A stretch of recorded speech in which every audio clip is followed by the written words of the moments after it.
Thank you so much. Thank you for making the time for this. I've My been a pleasure. great admirer of your work. When I was starting off my career, your books were the go-to reference book for all of us. Actually, when I did my internship, your book was the first book that was handed over to me by my senior, and it was truly an eye-opener. And is it in Hindi? No, Or it is was it in in English. Yeah, because I would love that. That's the funny. You got to see if you can find somebody to translate it, because I didn't realize Hindi's the most spoken language in the world Yeah. in terms of numbers. Mm. And so, we were looking at like how big a percentage, because I've got a lot. Like I think I'm in like 10 languages now with new functional training for sports, but you realize you're not hitting the biggest market in the world. So just something to think about if you know anybody in the publishing world, because it's done pretty well. Definitely. Is that something that you had considered in the past? Publishing there, like what happens is you have to find a local publisher who will do it. They can buy the rights from Human Kinetics really inexpensively, but they have to believe that the book is going to sell. You know what I mean? To go through the process of having somebody translate it. So it's funny, like for the longest time, none of these books were going in Spanish, which is really, like, again, a lot of Spanish speakers, but no Spanish companies were investing in fitness books. Oh. So it may very well be the case in India, but I think like Russian and Indian are the two biggest languages left that we haven't, it's in French, it's in Spanish, it's in Italian, and in weird countries, it's in like Turkish, it's in Hungarian. Right. But I looked at, one day I looked up whatever language is spoken in the world by number or something. I Googled it. And I was like, wow, Hindi is one.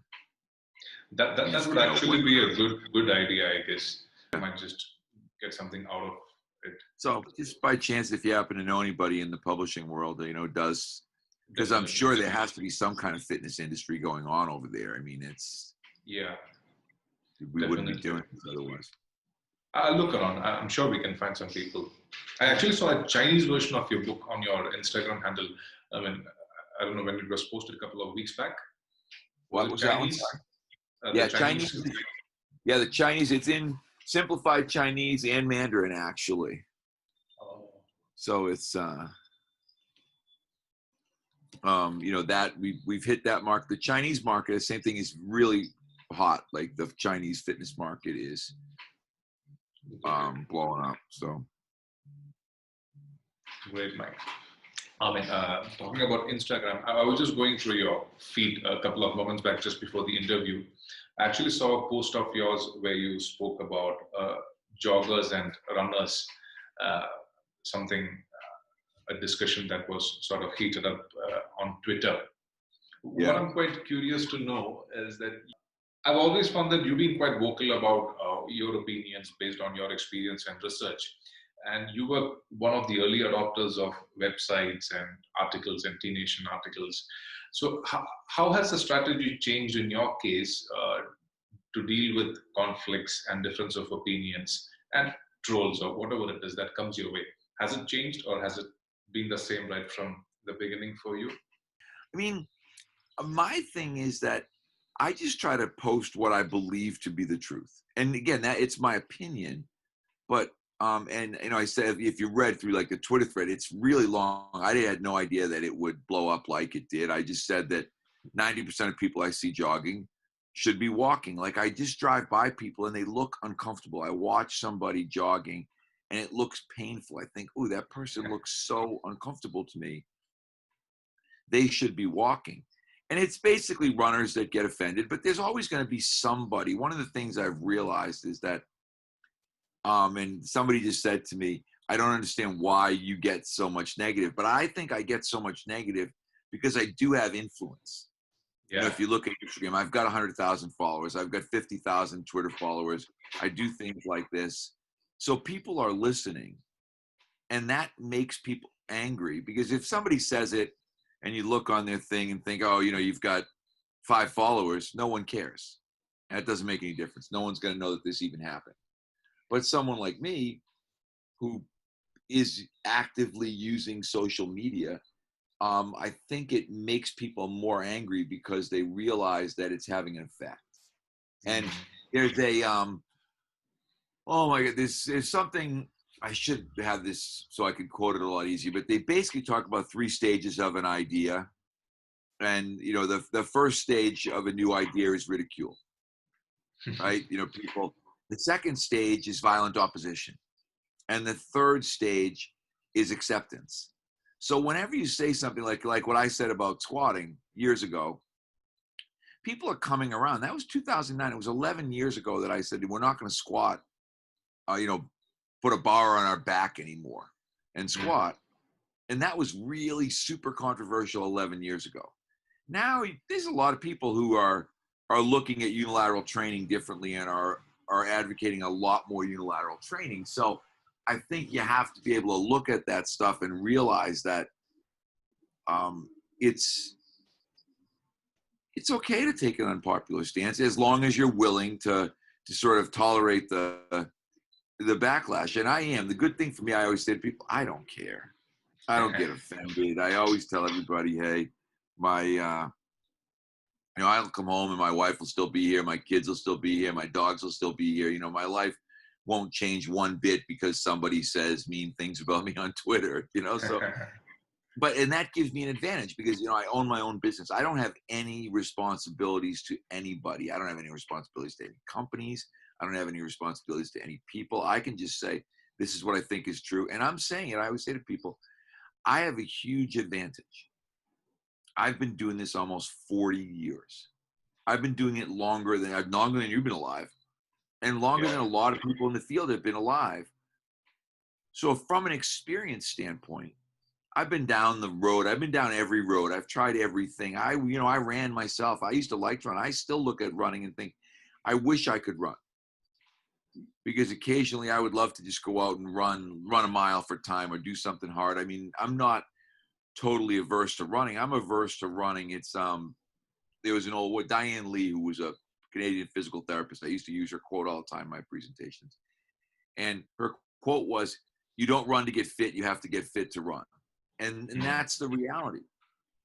People just go out and start, slogging or speed limping, as I called it, miles and miles, thinking it's going to help them get in shape or lose fat we've lied to people so much in the fitness industry that we think it's true. I got to do a post because I have a little teeny hammer that I brought home, and I have a sledgehammer, and I'm going to write on the small hammer exercise, and I'm going to write on the big sledgehammer diet, and I'm going to put them next to each other and take a picture, because that's the reality. The reality is that if you want to lose weight, it's going to be 80 to 90% what you eat. It will have nothing to do with exercise. But we've made people believe that you can exercise fat off your body. And that's been a big disappointment for people, particularly for females. And you have females who are starving themselves, taking in practically no calories, spending hours on cardiovascular machines, and not getting the result that they want because they're not modifying their diet. And there's so many things like that. People say things, and if they get said enough, they eventually start to be assumed to be true. And so I'm sort of the guy on the other end saying, that's not all that true, actually. And in some cases, it's a complete lie. Absolutely. That gets me, it gets people mad. But I really don't care. That's the good thing about it. I'm basically old, reasonably successful, financially stable. So I don't have any incentive to not tell the truth. Yeah. It's interesting because how do you look at the process of change and evolution? In your case, let's take the example of your book. The first version versus the recent one in 2016. There's a lot of changes within the book. And especially for someone who's got belief systems and you are ready to put it out there, sometimes it tends to be the case that people stick with what they've written initially and then never change for the rest of their career. So how do you look at the process of evolution and not be judgmental about what you used to believe in the past? I think you should always, I mean, my goal, my job is to do the best that I can for my clients. So that means I need to stay abreast of the information. I need to know what's happening, and I need to experiment and sort of vet these processes and find out, like, okay, is this something that I think is going to help my clients? Is it something that's going to be safe and going to be effective? I think that's part of the job. The problem with a lot of people is I don't think they see, most people, or too many people in fitness, are in fitness for themselves. They're in fitness because they like to work out. They're in fitness because they like the way they look. And then they think, oh, I guess I can make some money trying to help other people be like me. Our view, you know, the Mike Boyle strength and conditioning view, the certified functional strength coach view, is very, very different. In terms of my view of fitness is, I want to help you to live the best life that you can. Now, that may be a professional athlete making a lot of money. That may be a general population person getting out of bed pain-free, whatever it is. But I need to know that. So, you know, I'm gonna look at everything. And I always say to people, it's funny because in the US, I get criticized a lot. People are like, oh, he flip-flops. He always changes his mind. You know, he can't stay with one thing. And I look at people and think, you are trying to punish me for learning. I'm not, you know, that's fine. Go ahead. The fact that I read a book or went to a seminar or whatever it was and learned something, and now I don't do what you like anymore, is not a problem for me. That's a problem for you. But in fitness, it's absolutely that way. You'll find people, you know, that whether they're kettlebell people or they're CrossFitters or they're powerlifters or they're bodybuilders. And like you said, they stay with that. That is what they are. And then they basically just help everybody else become like them. And it's our profession is a very egotistical, narcissistic kind of profession. Just look at our social media, right? You know, it's everybody posting pictures of themselves. I always say, like, if you post pictures of yourself with your shirt off, or, you know, you lifting, you know, videos of how much weight you can lift, then you've got an ego problem. I'm sorry. True. It shouldn't be about you. I post videos all the time of my athletes doing stuff, of our general population doing stuff.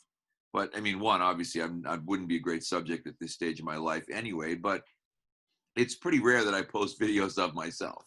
Yeah. One of the interesting quotes that I've always heard while you speak is, what if the way how we've always done is wrong? That's Right? such an impactful quote. And that's, I mean, if you think about it, there's so many things. I mean, we thought the world was flat at one point, right? You know, we thought if Some you people sailed, still do. yeah, exactly. Some people still do, which is good. But do you know what I mean? The idea that, oh, if you sailed too far, you'd sail off the edge. And I mean, there's so many things. You could literally make a list of things that we thought were true that weren't. There's a great, oh God, David and Goliath is a great book, Malcolm Gladwell. And he talks about the invention of chemotherapy. It's my favorite chapter in the whole book. Because some doctor decides, you know something, 100% death rate for childhood leukemia is not acceptable. And he goes on and says, I'm going to give these kids a shitload of drugs. I'm going to make them incredibly sick to try to eradicate this cancer. But I'm going to try to eradicate this cancer. And what did everybody say? Right? You're an idiot. What are you doing? You know, you're killing these kids. And his thing was, they're all going to die anyway. It's got 100% death rate. But as a result, he invented chemotherapy. Like, he invented this idea of, you know, whatever, cocktailing drugs and, you know, doing it in cycles and all these things that no one had ever thought about before in medicine. But imagine if he'd sat back and listened to everybody else say, don't do that. I mean, we'd still have, I mean, the number of deaths from cancer would be significantly higher than they are now. But, you know, then that's an extreme example, but it's just in so many of these situations, we accept, oh, this is true. And we don't ever really investigate or experiment or look into things and say, is that really true? Or as you said, what if the way we always did it was wrong? And I think there's so many times, like I think, and I've had this argument with people about bilateral squatting. There is no question that you're going to be stronger. You're going to handle more weight when you do split squats than when you do, if you collectively, look at the fact that you're only using one limb. And people argue again. That was the process that went through from that quote, which is interesting because I didn't put up the death of squatting quote. It was actually a marketing guy, Pat Beat, that I work with, who said, hey, this is it. This is the kicker. This is what's going to get people to buy this product. And he called it death of squatting, and he, YouTubed it, and he put it all over the place. But first it was ridicule. I mean, people said things, and I'll be indelicate. Mike Boyle doesn't want anybody to ever take a shit again. He doesn't want anybody to sit in a toilet, I mean, that was the ridicule part. Then there was the violent opposition part. Personal attacks, attacks on me, my purse. I mean, people said, oh, look at him. He looks like a cancer patient. It was terrible, the things that people said about me to try to defend their stance. And then the smart people started saying, wait a second, I tried this and it works. I tried this. My athletes are healthier. I tried this. My athletes they're handling more weight, just like Mike said that they would. And now we're in that, it's a lot of people just accept it. Like, yeah, unilateral training's better. There's a whole bunch of people, but you've still got like the old dinosaurs, the Mark Riptos of the world, people like that, who are going to tell you, if you don't squat, it's like, and then it always goes back to the ego thing. If you don't squat, you're not a real man. Real man put the bar on their back, chalk flying. They conjure up all this bullshit to make you think that this is what training is about. And they're doing that because they're out of ammo, right? They got nothing left. So now let's just appeal to your masculinity. You don't do that, you're not a real man. And I'm like, we don't bother, we don't worry about that stuff. And that's the good thing for us. Like, I'm like, if no one but us uses my system, I'm fine with that. But I said this yesterday in our staff meeting, our certified functional strength coach system is in almost every country in the world. Yeah. We are everywhere. We're in South Korea, we're in China, we're in Hungary, we're in Germany. You know what I mean? We're everywhere because people want to know the system. So I look at that and think, people can be as critical as they want, but the results speak for themselves in terms of why are we being so successful? Why are there people all over the world asking us to come to their country and teach this system? Why are there people saying, hey, I want to be your instructor in, for you, India. I want to be the instructor for CFSC in India because I want to teach this system. It's everywhere that we go, the smart people, and this is the only ones we're looking for anyway. The intelligent trainer looks at what we're doing and says, that makes sense.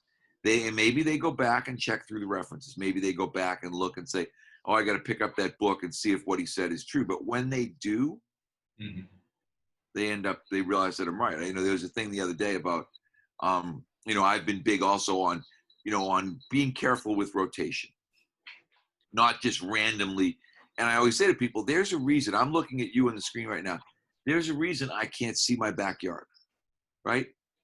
My neck is made to only go so far. And if you said to me, oh, Mike, I'm going to work on stretching with you every day until I can get you to turn around and see behind you, you would kill me. Yeah. I would die, right? But, and I say that to people, the spinal system is deliberately constrained. It's made a certain way to have certain ranges of motion. Your shoulder, there's a reason you don't have full external rotation, right?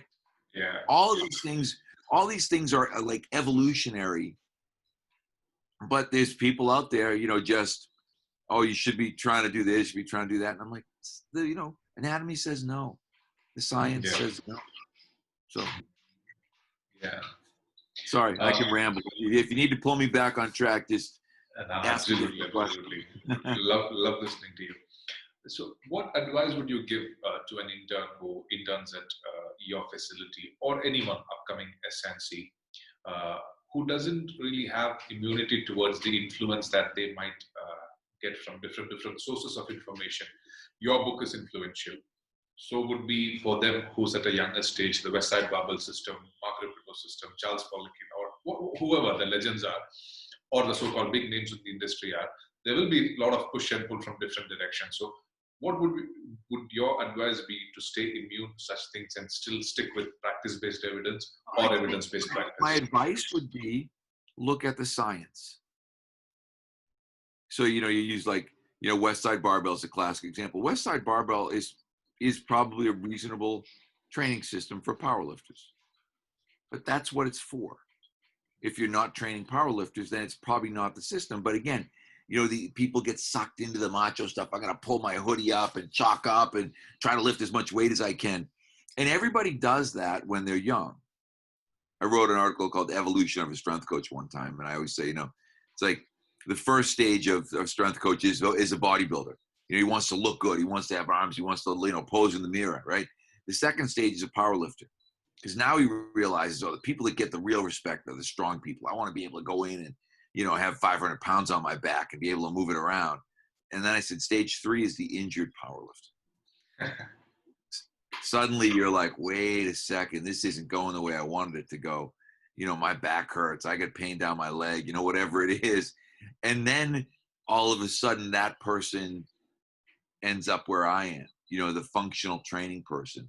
They start to really examine things. But in some ways, I try to just stop people from going through the phases. I try to stop them from, don't get stuck in the bodybuilding phase. Don't get stuck in the powerlifting phase. Don't get stuck in the take selfies of myself, all about me phase of, it's all about my physique. It's all about what kind of shape I'm in. And we really try to help our interns with that, to the point where, like, I tell our interns, one, when you come to work with us, you have to do our program. So there's no gun show. You can't go in. You won't see anybody in there doing buys and tries. Because if they do, I tell them not to. And, we tell them, you can't back squat. You're not going to do these things. You're going to immerse yourself in a system of learning. And you're going to, and I always tell them, when you leave, you do whatever you want. And we have a lot of people, sadly, who revert back. And we have a lot of people, like you said, I did a presentation a couple years ago called Too Busy to Get Better. And I have a lot of guys that interned for me 20 years ago, and I look at what they're doing, and they're doing our program from 20 years ago. And usually when you talk to those guys about going to a seminar or learning, they always, I'm so busy. I got so many athletes. I got so much going on. I can't do it. I'm like, yeah, you're too busy to get better. I'm not too busy to get better. I think you have to allot a period of time during the day for the process of getting better. And you have to realize, like you said, if you look at like West Side, starting strength, Poliquin, every bit of that was probably cutting edge in its time. Yeah. Right? I can remember, we played around with Louis' stuff. Well, it was before I opened Mike Boyle Strength and Conditioning. So it was sometime in the 90s. We got bands and we got chains, and, we tried to think about accommodating resistance as it applied to the barbell. And the harsh reality was I didn't see the changes that people said they were seeing. Then, you pull back the curtain and you say, well, what's one of the big variables here in powerlifting in the West Side system? And you realize it's drugs. Right. Yeah. And what you start to realize is, I always make a joke, everything goes better with drugs. Yeah. The worst program in the world is going to work really well when you're on drugs. And then, maybe West Side is better. So a good program with drugs is going to yield some really significant results. But it may not yield those results for an athlete population that's being drug tested. Absolutely. And suddenly you realize, so, what I've come to realize is that, and we had a long staff meeting yesterday, is there's no secret, there's no magic bullet, there's no program that, now like triphasic is the new darling now, you know what I mean? Like, triphasic training. And I'm like, none of this shit matters. What matters is good organization and good technique and variation. And in some ways I give, like, Poliquin, I had kind of a love-hate relationship with Charles, who's sadly since passed, because some of the smartest things we ever did were directly taken from Charles Poliquin. But at the same time, Charles was a bodybuilder at his, at his core. Like, he always loved the bodybuilding part of it. So you had this guy who had blended this incredibly intellectual training system, yet there was still sort of this thread of bodybuilding that ran through the whole thing. And, which I always thought was odd, but it was the same thing. Like, he couldn't get away from kind of that root of, well, I really want to have big arms kind of thing, and so, you have to learn, I would say you have to learn to filter, whether it's West Side or whether it's Starting Strength or whether it's Poliquin, you've got to filter out the good stuff. And I always say to everybody, you've got to learn to become a really good filter. And a filter is, if you think about what a filter is, it's something that removes the bad stuff and keeps the good stuff. Whether it's an air filter, a water filter, whatever it is. You've got to learn to do that. You've got to be able to learn to look at everybody. I went to Charles's seminars a bunch when I was younger, and I learned a ton. But I didn't become a Poliquin guy. I didn't, drink the Kool-Aid. I didn't, just use Charles's system. I read all the West Side articles early on. And I thought, I said, okay, I got to go. Maybe this accommodating resistance idea works. Maybe the idea of bands and chains and, having a dynamic day and a strength day, maybe that'll work. And I tried it with my football program, and it didn't really work. I had data, and my data said you had the same results you had last year.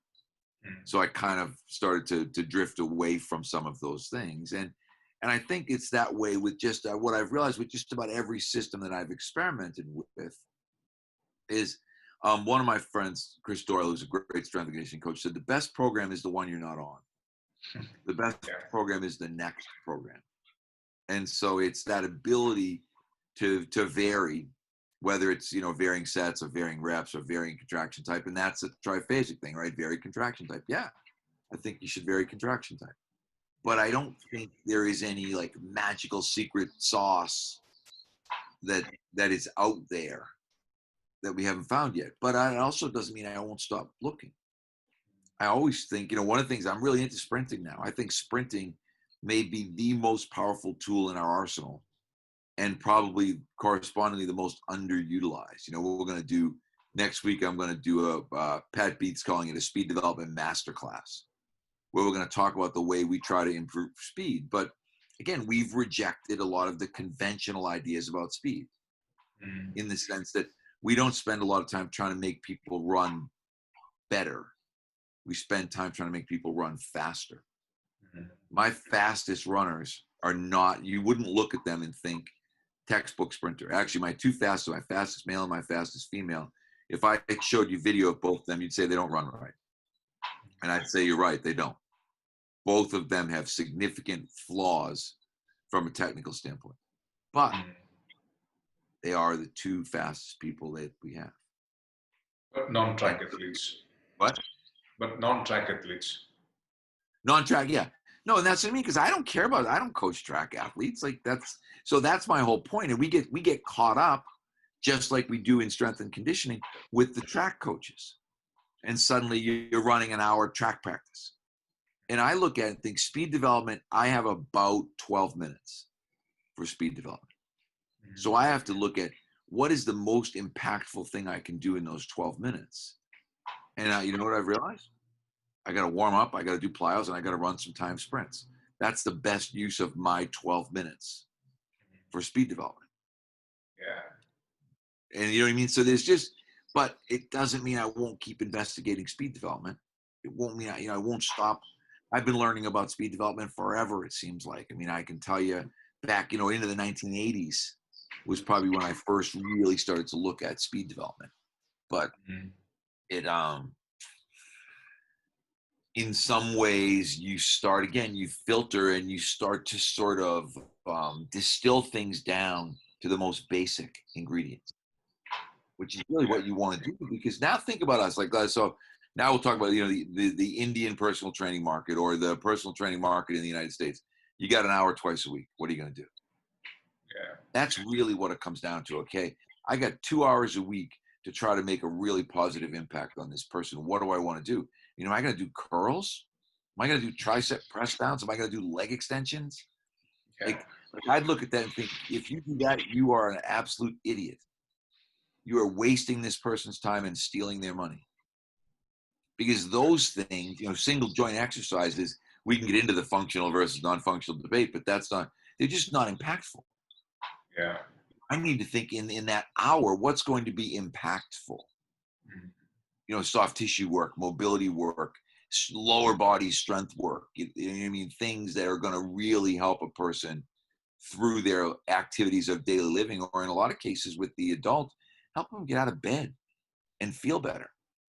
Because I tell everybody, the number one thing I worry about with my clients is how they feel when they get out of bed. If they start saying to me, I get out of bed and I feel so much better, hey, that's the win we're looking for. Yeah. If they say, I look in the mirror and I look great, I'm like, whatever, who cares? That's not. But that is the point for a large percentage of the fitness industry. There's I love the 80-20 principle idea, Pareto principle. But 80% of the people in our field have no idea what they're doing. 20% do. Yeah. What I'm trying, my audience is the 20%. But I also am a big bell curve person, right? So if you look at that bell curve and say, okay, 20% out here on one end, 20% out here in the other end, 60% in the middle, I want to shift some of that 60% towards my 20. Like I want to help educate. If there's someone who really wants to know and really wants to do good, I want to be able to help that person. And those are the people that we slowly win them over. Initially, they go into that. They may be in that, that ridicule stage of a new idea, laugh like, I'm like, well, what a clown. Functional training clown has no idea what he's doing. Then they start getting mad at me. Mike Boyle's got too much influence on social media. He's getting everybody to do these stupid one-legged exercises. Then they start looking and going, well, maybe I'll try that one-leg squat thing and see what happens. And they slowly shift. Also, as people stay in the industry longer, they come to my side. Because it's easy, in your 20s, you're pretty bulletproof, right? Yeah. You can train hard, train heavy. Then you get guys, I find a lot of coaches now that I know that are in their 30s and 40s who look at me and say, man, I should have listened to you when I was 20. Because now I got a bad back and, this, they complain about the things that are wrong with them. I can't drive in the car for long periods of time.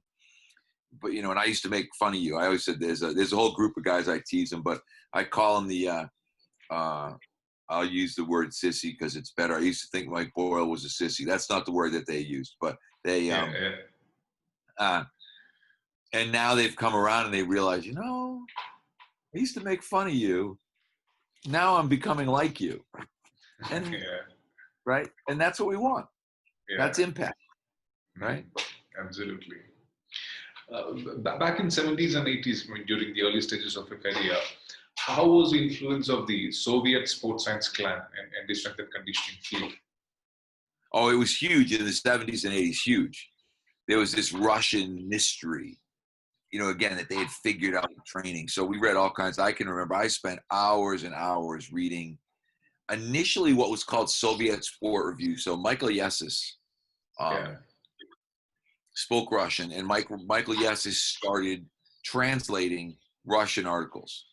So they were literally in our library, little white pamphlets that came out probably monthly called Soviet Sport Review. Like I always tell people, my first plyometric program was actually based on an article in Soviet Sport Review called Jump Training for Elementary School Children.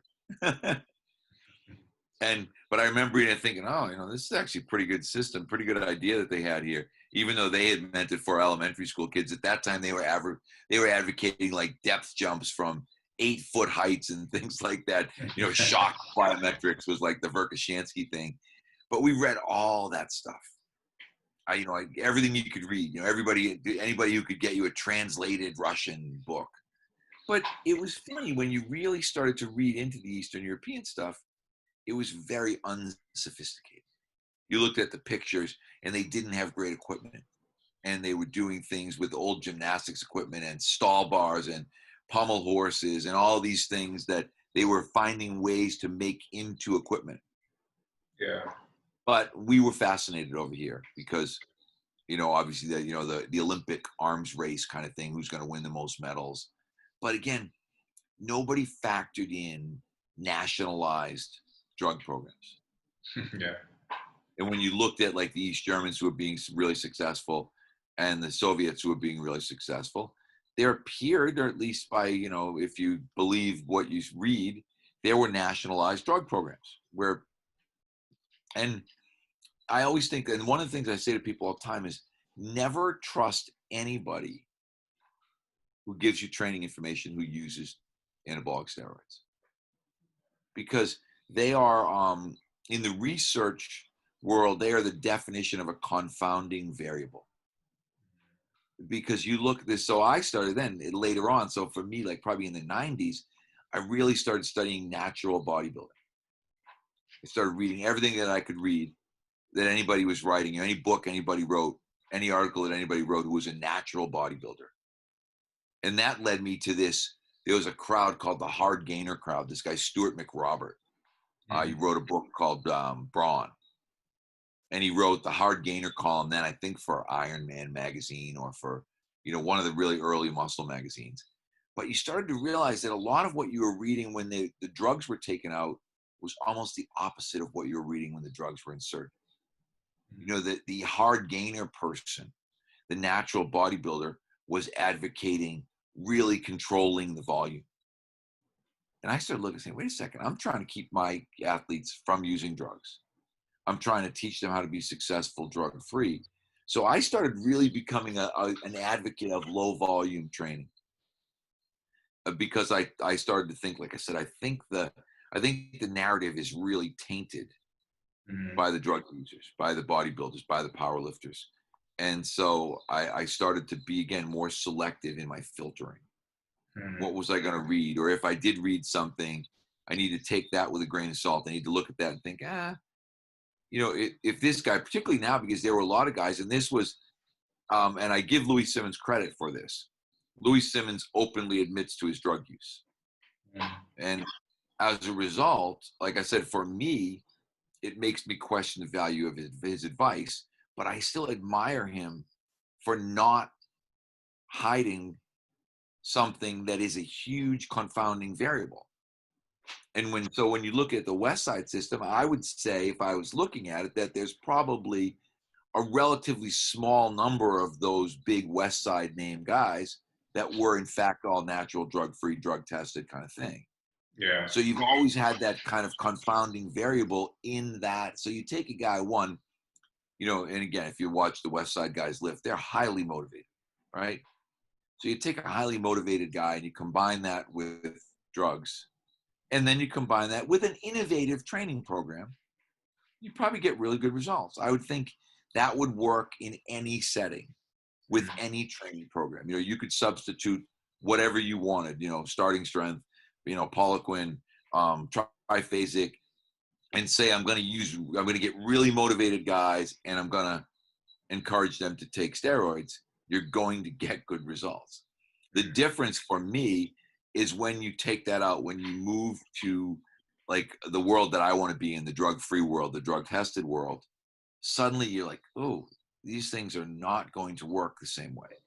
Yeah. And that's where we got very confused looking at, whether it was Soviet information or East German information or whatever it was, was that all of these things, the gains, the recovery, everything was magnified in a lot of cases. Great. Of all your articles, one of my all-time favorites is your 25 mistakes in 25 years, in which I think if it was rule number 18, mistake number 18, in that you have mentioned that you should have taken more vacations during the early stages of your career. So when I read that, I thought, if you had slowed down during the initial stages of your career, would you have achieved the same kind of success that you have achieved right now? Probably not. So, but the difference was, if I'd taken 2 weeks versus 1 week, would it have made a difference? Probably. For me, personally, for my marriage, for those, for my personal life. I mean, I was super tunnel vision when I was young, in terms of when I was a college strength coach, I took the week between our Christmas and New Year's off. That was the only week I was not in the gym. I would not, my wife would be like, let's go there, do this in the summer. I'm like, I can't, I got workouts. You know, we work out Monday, Tuesday, Thursday, Friday. What I did, the smartest thing I did is probably, it might be 20 years ago now. We switched our summer workouts to Monday through Thursday. We went 4 days in a row and took the weekend off, Friday, Saturday, Sunday. And I did that. I did it for two reasons. With my professional athletes, I was finding that I was missing a lot of guys on Friday because guys were going places, you know, taking kind of that extra day and going to a vacation spot. And then I was missing some guys on Monday because guys wouldn't come back. Mm-hmm. So I started to say to these guys, hey, you know, we got to get 4 days in. We're going to go Monday through Thursday. We're going to skip that Wednesday in the middle. And then again, I did what I always do, right? I looked at the data. Did it change our results the next year? And it didn't. Again, numbers were pretty similar, success rates, everything was pretty similar. So, you know, that was a way for me to get, even if I couldn't get vacation days, because when I was younger with my wife and I, we'd always think like, what are we going to do Wednesday? Because we had Wednesdays off. You know, we lifted Monday, Tuesday, Thursday, Friday. And it was always kind of like, well, you know, we'll go somewhere Tuesday night and we'll come back Wednesday. Or, you know, I mean, it just was not conducive to a real life. Whereas now we looked at it and said, hey, Thursday night, we can go wherever we want to go. And then we just got to be back by Monday morning. So, you know, we improved our quality of life. We made some modifications that way that were better. But yeah, do I think I would have been as successful? No. I think I always tell people in the early stages of this, you need to be a little out of balance.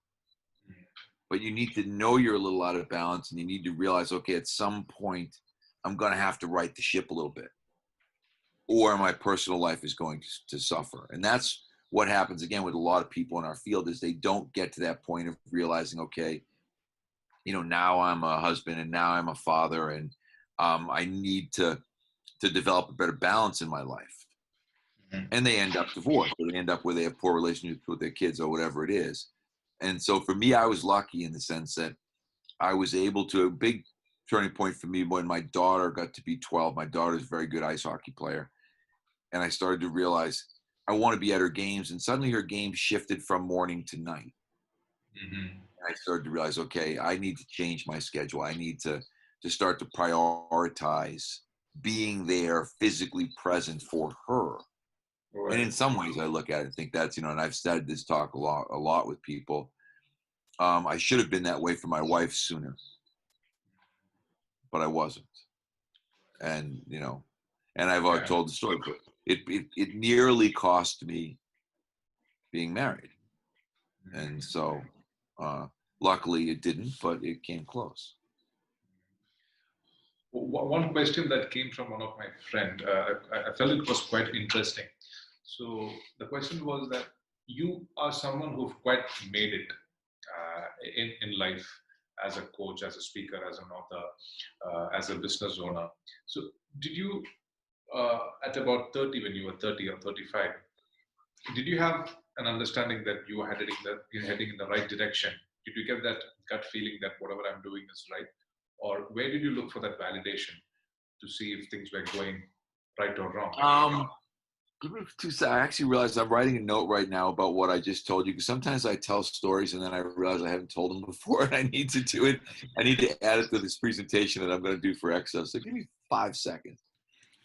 So, you know, I think that was sort of a slow process in terms of I don't know if one day I woke up and think, wow, I made it kind of thing. But I think I did start to realize, wow, I'm going to say probably around the early 2000s, maybe even, I'm trying to think. My daughter was born in 99. So let's say 2005, just as a guess. I really got into goal setting. And I started reading, I think I had read Brian Tracy's book, Goals, and I said, okay, I need to start creating written goals. So I started writing goals. One of the things that I wrote was that I wanted to be one of the 4 most influential people in the field. And I started to feel like, okay, I'm getting there. Like I'm I can see myself, if you look at, names of people that would come up frequently, those types of things. And I was kind of like, okay, I'm having that influence. I'm having influence through writing, through, at that time it was DVDs. I mean, it started out as VHS tapes, then it was DVDs, now it's downloadable products. But I was having an impact educationally with people. And then I was realizing, wow, that impact is spreading into other countries. Like, New Functional Training for Sports, I think, was around that time, or Functional Training for Sports, actually, 2004. And, and I started to realize, wow, this book's being translated into foreign languages. There are people who are going to read this in wherever. I'd get a note from Human Kinetics that said, we've sold the translation rights to so-and-so in Germany. And you think, wow, this book, I'm going to have a German copy of this book, and I have all these copies of the book. I'm like, I don't even know. Sometimes I wait for someone to come from that country so I can give away the book. Because if you have one to display, it's great. But after that, like, what do I need with 7 copies of Functional Training for Sports in German when I don't read German? But it was kind of a slow rolling thing where I thought, this is working. I'm having an impact. And this was sort of the advent of social media. I think I started with Twitter maybe like '08, and started to realize, okay, I'm developing, I've got some followers on Twitter. I've got, you start thinking about followers and mentions and things that do matter in the social media world. And now I look at it and think, I guess I'm an influencer, right? There's people, we're having a conversation right now in India. Yeah. And some days I kind of get that, like, wow, I should pinch myself, because there's somebody in India that gives a shit about what I have to say. that's pretty good, right? Yeah. And I always say that. I started out like my goal. My father was a high school principal, high school teacher, and that's what I thought I would be. So I've so far exceeded anything that I thought might happen. And I think that's why I've kind of gotten to the point where I'm pretty happy, because I feel like I have made an impact. I am making an impact. And more importantly, now I've got this great second generation of guys, in terms of like the Kevin Carrs and the Brendan Rierks of the world, that are also having an impact. They're writing their own books. They're doing a great job teaching with our CFSC. They're becoming people that somebody else looks up to. And for me, that's, so if there's 2 legacies that you can leave, I think one is to have successful children that are good people. And the other is to have successful people that you work with who are going to carry on that impact that hopefully I've had in the field. And we're doing that. Absolutely. My last question to you would be, knowing what you know right now at this moment, at this stage of your career, if there is something that merits change in the current strength and conditioning or fitness world, what would it be? Knowing what is something just from a strength and conditioning standpoint? Yeah. I think it would be the ego part. I think it would be the me part. And I've said this a bunch of times in the last year in podcasts. I look at now, like, if someone applied for an internship and says, I'm a bodybuilder, or I'm a power lifter, or I'm a Olympic lifter, I look at that as a negative. Those used to be strong positives. Oh, this guy's got an Olympic lifting background. He's got a powerlifting background. I look at that and think, this guy or girl, person, is probably a me person. The front of their resume is, how, their accomplishments, what they do. I now look at it and think, this is a people profession. This isn't about, people always like with me, do you need to look the part? I've had that argument, on social media numerous times. I don't think you need to be fit. But if you're too fit, if you look like you're on drugs, or you look like you don't eat, then I don't think that that's a positive message for your clients.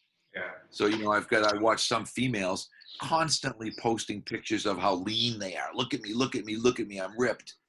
And I think, I'd never hire that person. This person has got a problem, right? They're obviously, they're doing excessive cardio work and they're restricting their diet. They're doing everything you don't want everybody to do, so they can take selfies of themselves and show you their abs. And you're like, that's not what I want. Same way, the guy who's constantly posting about how much he can deadlift or how much he can squat. I'm like, I don't want that guy. That guy's not of any interest to me, because that guy's not about people. Yeah. He's about himself. I need people that are about people. I need people who like other people, who want to be around people, who want to help people. And I said this the other day and somebody got offended. I said, we have potential to be the best medical providers in the world, because we can provide the best medicine. Exercise. Yeah. And I don't think we see ourselves that way. I think we, too many of us see ourselves as like muscleheads, meathead kind of people, not realizing, no, wait a second, I can do so much good in this population. So I think that would be the biggest thing that I would say to people. But again, don't become a geek. Don't become a science geek. Like the guy that's successful or the girl that's successful in this field is the one in the middle, right? They're not some geeky science person. They're not some juiced up, bodybuilder or power lifter. They're in the middle. And that person in the middle can deal with people who need help, because people in fitness, again, if somebody's generally in great shape and knows how to work out, they're not coming to you. Yeah. We get, like, for us, and again, you'll see over time in India, I think it will change, but we get kids who want to get better at sports. Now we're getting kids, in some cases, who their parents just want them to exercise in a safe environment. Yeah. We get adults who want to feel better. Adults who realize that, I'm not worried about it. I don't have a goal. I don't want to run a marathon. I don't want to run a 10K. I don't want to bench press 300 pounds. I just want to be in shape. I want to feel good. I call them the check the box people.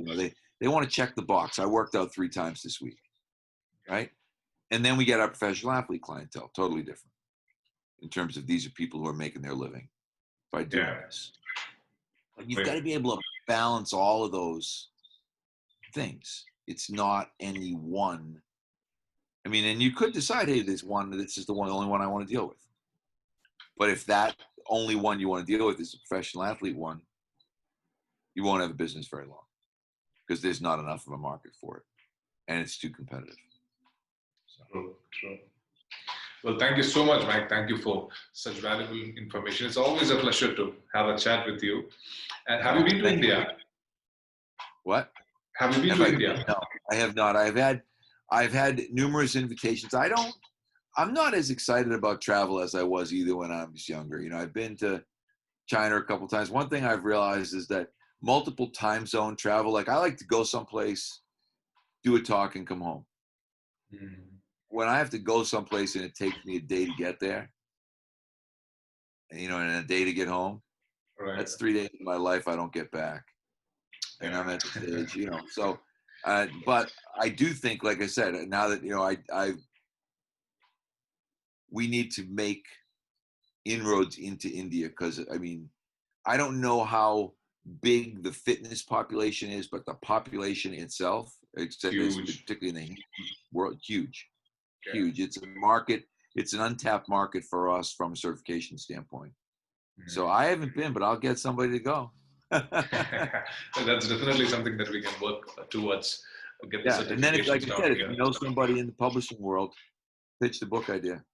Absolutely. It would be a great initiative to have your book in Hindi. All right. Let's see how it goes. I'll talk to some people. Get cleaned up and go to work. Yeah. Thanks. Thank you so much, Mike.